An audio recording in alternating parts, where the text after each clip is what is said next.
মোর বাপ দাদা 14 গোষ্ঠী এই বিবির পুষ্কুনির পারে খয়রাত করছে, আর মোর এখন বিশ্বের 2 নম্বর ধনী খয়রাতি। মোর দাদা খালেক মোরে এক ফির কইছিলে যে নাতি মুই তো খয়রাত করি আমেরিকা। মুই কইলাম দাদা হেডা আবার কমবে, কয় বলটটা হেডা মগো বরিশাল বিবির পুর ফের। বাপ দাদার ব্যবসা বাণিজ্য থাকলে তো বড় হন যায়, আর নাইলে করতাম কোন্ড।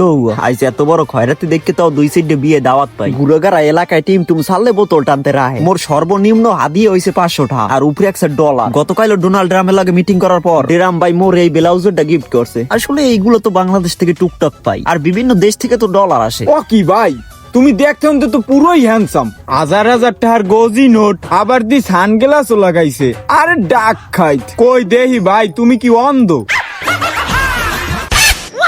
কই তুমি তো অন্ধ না, তাইলে তুমি ভিক্ষা করো কিরফেননে? I am fucking up professional খয়রাতি।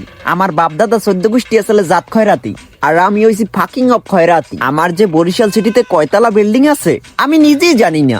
এই যে বিল্ডিং গুলো দেখতেছেন, হয় দেখতে আসি, ওগুলো কিন্তু আমার একটাও না। যাক ভাই, সবই তো বুঝলাম।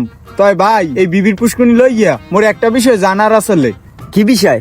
আমি সব জানি ভাই, এই বরিশাল এই বিবির পুকুরের ইতিহাসটা কি? অ্যাকচুয়ালি সেটা তো আমি জানি না, তবে আমার বাহের আব্বা দাদি হুনসালাম 19 শতকে জমিদার উইলিয়াম কেরের পালিত সন্তান জিন্নাত বিবি ছিলেন বরিশালবাসীদের প্রাণ ভোমরা।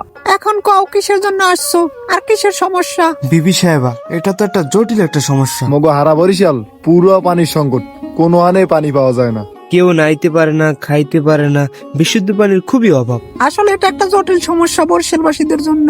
এরকম পানির সংকট দেখা দিলে তো আমাদের অনেক ধরনের সমস্যা হবে। আসলে আমিও খেয়াল করে দেখলাম আমাদের এই বরিশালে বিশুদ্ধ পানির খুবই অভাব। এই জন্য আমি একটা উদ্যোগ নিতেছি যে বরিশালবাসীদের জন্য একটা পুকুর তৈরি করব। আমরাও তো এটা ভাবছি। তাহলে তো কাজটা আরো সহজ হয়ে গেল। ঠিক আছে, তোমরা মানুষজন নিয়ে শুরু করো।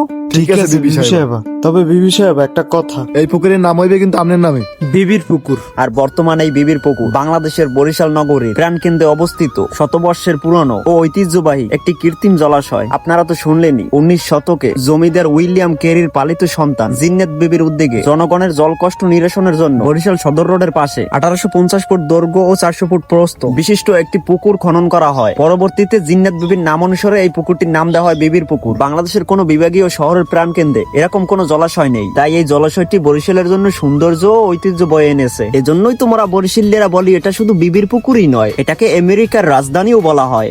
আসলে এরকমেরই বিবির পুকুর পাড়ের ইতিহাসটা তৈরি হয়েছে। ও আচ্ছা, বুঝলাম। তো লন ভাই, এক কাপ চা খাই। Actually, I am not fucking of চা। আসলে আমি কফি খাই। আমার রেস্টুরেন্ট অফ সেলুন আছে, চলো সেলুন খাই। না নেব, মোর দ্বারে এতটা নাই। নো প্রবলেম বড়, নো প্রবলেম। আমার কাছে গজি নোট আছে, চলো আমরা সেলুন খাবো। ও নো, ফাকিং মাই স্যান্ডেল। ও ব্রো, টাকার যে গন্ধ, এই জন্যই মেয়েরা টাকলার প্রেমে হয়ে যায় অন্ধ।